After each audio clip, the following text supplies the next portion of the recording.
Hello and welcome to Story Time with Shelley.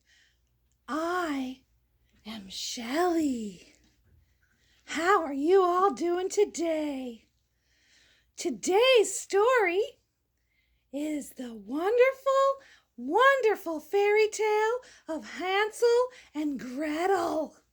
Ooh, this is one of my favorites. Next to a great forest there lived a poor woodcutter with his wife and his 2 children. The boy's name was Hansel, and the girl's name was Gretel. He had but little to eat, and once, when a great famine came to the land, he could no longer provide even their daily bread. One evening he was lying in bed worrying about his problems. He sighed and said to his wife, "Oh, what is to become of us? How can we feed our children when we ourselves have nothing to eat?" Man, that would suck. I'm so lucky to have lots of food and be able to go to the grocery store and eat whatever I want.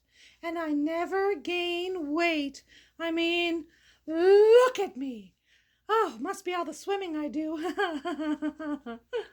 Anyway, "Man," said the woman. Man, that's what she called her husband. Okay.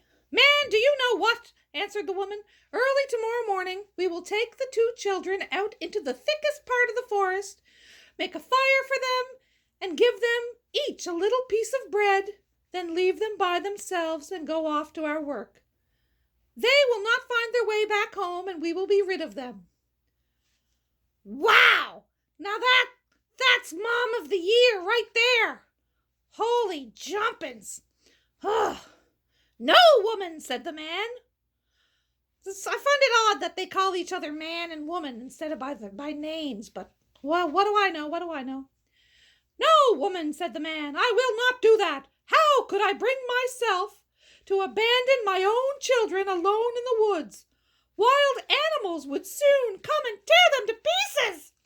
Ah, my babies! Oh, yeah, I couldn't do that either. Nope. As much as they drive me absolutely batshit crazy, I'd never leave them." "Oh, you fool," she said. "Then all 4 of us will starve. All you can do is plane the boards for our coffins." And she gave him no peace until he agreed. I don't know what is... my hair's been not too bad the last couple of videos, but today it is just... Oh my God! Oh, so frustrating. Just 1 second. Okay. Oh, okay, that's better. A little brush. Oh, hello, it is I, Shelley. Okay. She gave him no peace until he agreed. "Oh, but I do feel sorry for the poor children," said the man. Poor man. The 2 children had not been able to fall asleep because of their hunger, and they heard what the stepmother had said to the father. Oh, she's not their mom, she's their stepmother. Oh, wicked stepmother. Yeah, okay. Cool. Oh, yeah, I see at the first of the story. Yeah, it says his wife and his 2 children. Okay, all right, cool. I misread that part. Makes more sense now. I thought, wow, what mother would ever just ditch her kids in the middle of the woods? Although, with all this homeschooling going on, I could see it. I could. Cool. Anyway, where was I? The 2 children were hungry. They heard what the stepmother had said to their father. Ooh. OMG. Gretel cried bitter tears. Uh-oh, did I mess my hair? No, okay, good. "Be quiet." Oh, she cried bitter tears and said to Hansel, "It is over with us. We're done for, Hansel." "Be quiet, Gretel," said Hansel, "and don't worry. I know what to do. I know just what to do. As soon as the adults had fallen asleep, he got up, pulled on his jacket, opened the lower door. It must have been one of those houses with the doors kind of cut in half. So you can open the top or the bottom or both. Anyway, he opened the lower door and crept outside. The moon was shining brightly, and the white pebbles in front of the house were glistening like silver in the moonlight. Hansel bent over and filled his jacket pockets with them, as many as would fit. Then he went back into the house and said, "Don't worry, Gretel. Sleep well. God will not forsake us." Then he went back to bed. At daybreak, even before sunrise, the woman came and woke the two children up. "Get up, you lazy bones! We're going into the woods to fetch wood." Makes sense. You wouldn't want to go into the ocean to fetch wood. Would you now? Ha ha ha ha ha! Then she gave each one a little piece of bread, saying, "Here is something for midday. Do not eat it sooner, for you will not get any more." Gretel put the bread under her apron because Hansel's pockets were full of stones. Then, all together, they set forth into the woods. Into the woods to Grandmother's house. Oh, no, that was a different story. Sorry. That was Red Riding Hood. Into the woods where I lost my spot. Just 1 second. Hold, please. Do do do do do do do do do do and blah blah blah blah blah blah. Not get any more. Then all together they set forth into the woods. After they had walked in a little way, Hansel began stopping again and again, looking back toward home. The father said, "Hansel, why are you stopping and looking back? Pay attention now, and don't forget your legs." What the hell does that mean? Don't forget your legs. Yeah, I'll just leave them here by a tree. Ugh. These old fairy tales, sometimes they don't make a lick of sense.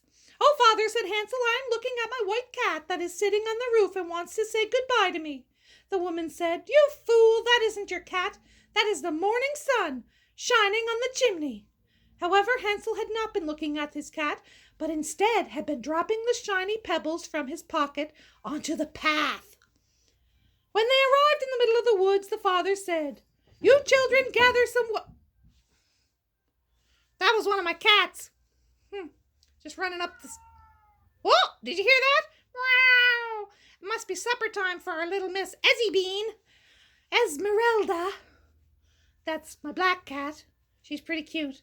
Anyway, blah, blah, blah. When they arrived in the middle of the woods... Oh, yeah, he dropped the shiny pebbles from his pocket onto the path.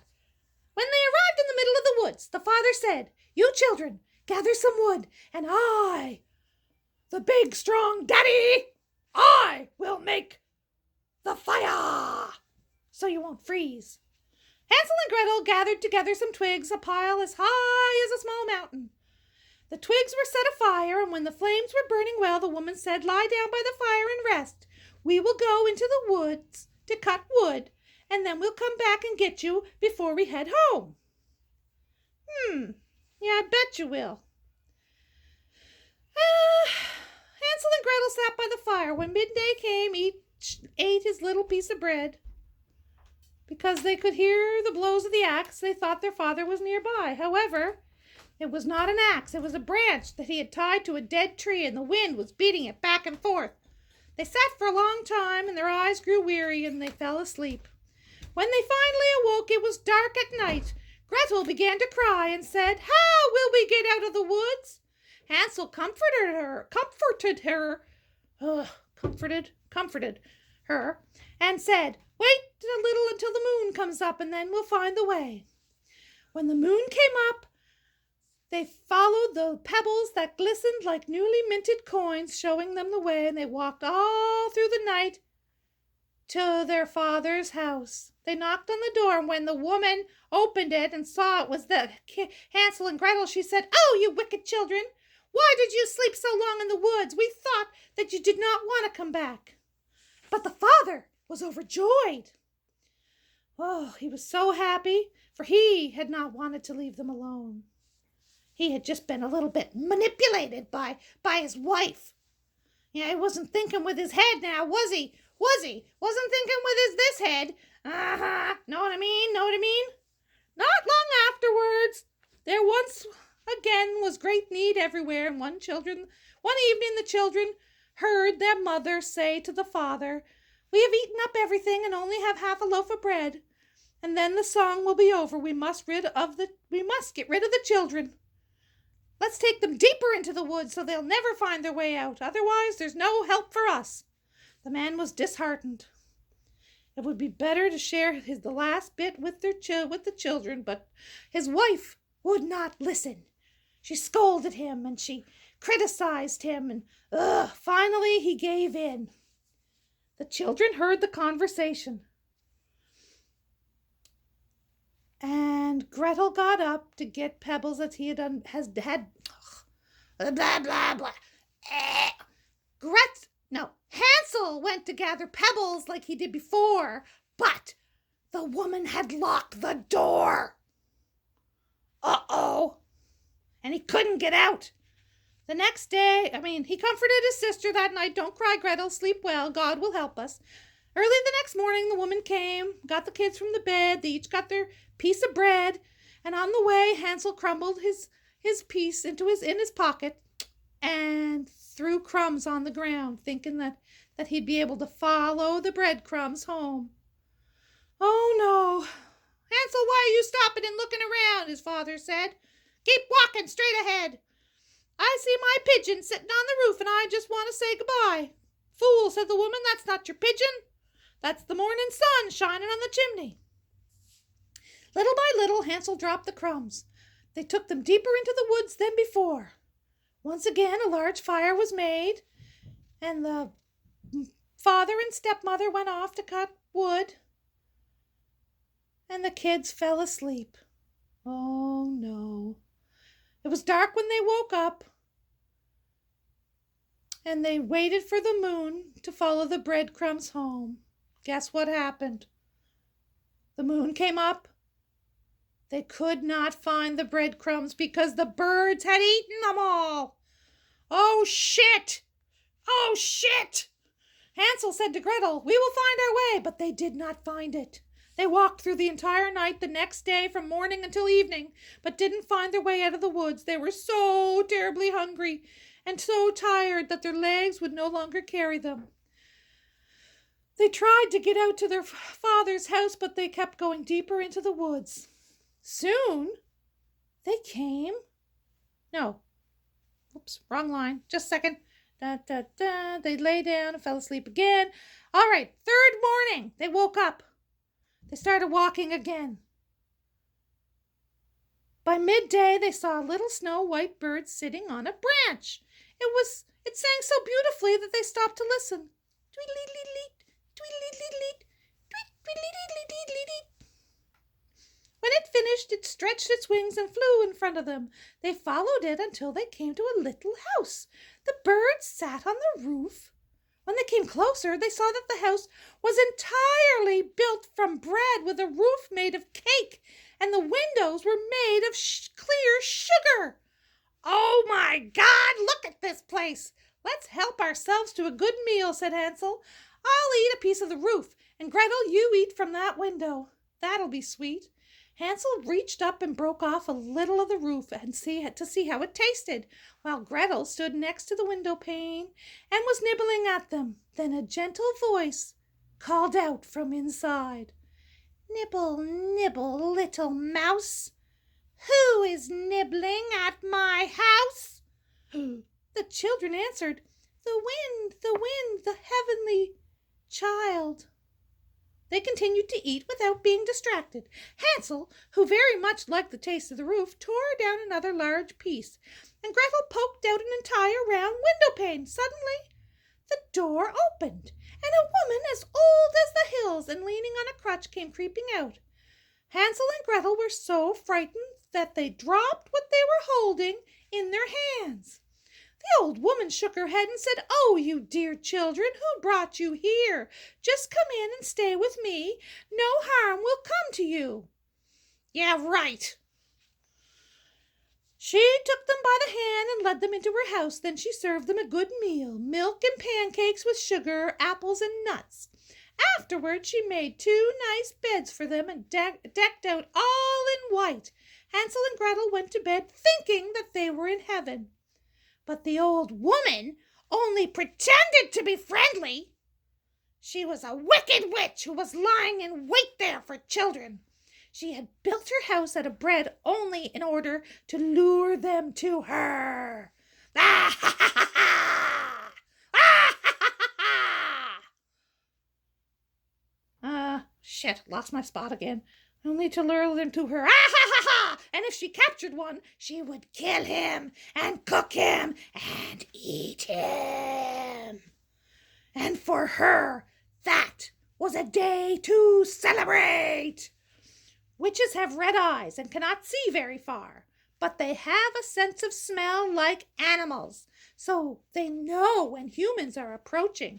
When Hansel and Gretel came near to her, she laughed wickedly and spoke scornfully. Now I have them. They will not get away from me again. Early the next morning, before they awoke, she got up, went to their beds, and looked at the 2 of them lying there so peacefully with their red cheeks.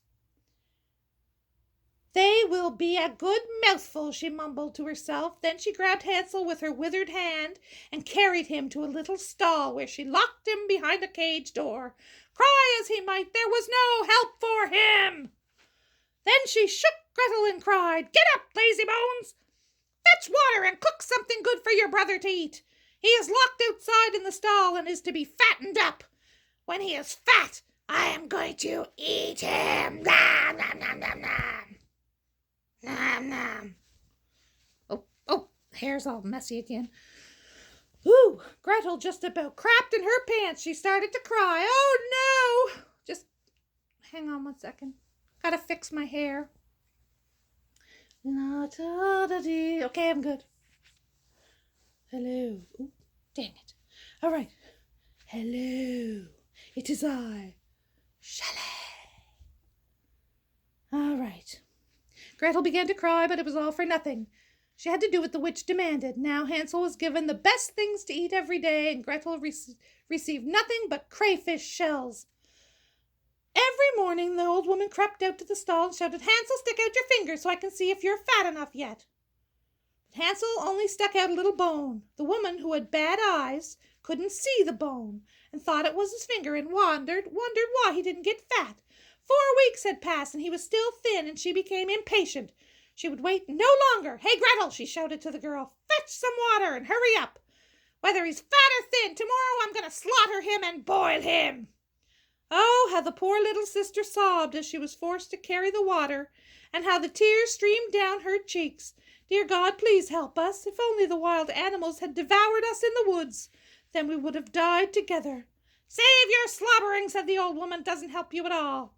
First we're going to bake, said the old woman. I've already made a fire in the oven and kneaded the dough. She pushed poor Gretel outside to the oven, from which fiery flames were leaping. Climb in, said the witch, and see if it's hot enough to put in the bread. When Gretel was inside, she intended to close the oven and bake her and eat her as well. But Gretel, she wasn't stupid. She was the girl after all. She was smart. She said, I know what you want to do to me, you witch. So she said, I don't know how to do that. How could I get inside there? Stupid goose, said the old woman. The opening's big enough, see? I myself could get in. And she crawled up and stuck her head inside the oven. Then, and this is where it gets good, Gretel shoved her, causing her to fall into the oven. Then she closed the iron door and secured it with a bar. The old woman began to howl frightfully, but Gretel ran away, and the godless witch burned up miserably. Gretel ran straight to Hansel and unlocked his stall and cried, Oh my gosh, we're saved! The old witch is dead. Hansel jumped out like a bird from its cage. How happy they were! They looked around the witch's house, and in every corner were chests of pearls and precious stones. Wow, said Hansel, these are better than pebbles. I'm going to take some home with me, too, said Gretel, and she filled her apron. Well, now we must leave. We have to get out of these witch woods. They walked for hours, and finally they came to a big pond, and there was a duck that would give them uh that blah blah blah. The duck gave them a drive. Yeah. Oh my God. There's no boat, said Gretel, but there's a white duck swimming. Let's ask it. Duckling, duckling, here stand Gretel and Hansel. Neither a walkway nor a bridge take us onto your white back. The duckling came up, and he did just that. Hansel climbed on, and then his sister, and the duck took them across the water. They walked on a little while, and the woods grew more familiar, and finally they saw their father's house in the distance. They began to run and rushed inside. The man had not even had one happy hour since his children had left. Since he had left them. Yeah, since he left his kids in the woods. However, the old woman had died. Oh, well, there's a happy thought. Gretel shook out her apron, scattering pearls and precious stones around the room. Hansel added to them by throwing one handful after another out of his pockets. Now all their cares were at an end. They lived happily ever after, together, without the wicked stepmother. Wow, that was a good story. Hope you all are having a good, what day is it? It's Thursday. Yeah, it's Thursday evening. The sun is shining. Everybody, get outside and enjoy it. Plant some flowers in your flower beds. Do whatever. This has been Shelley for Storytime with Shelley. You can give me a like. You can give me an unlike. You can subscribe or... Who was that? Pay no attention to the woman behind the corner. Shelley, out.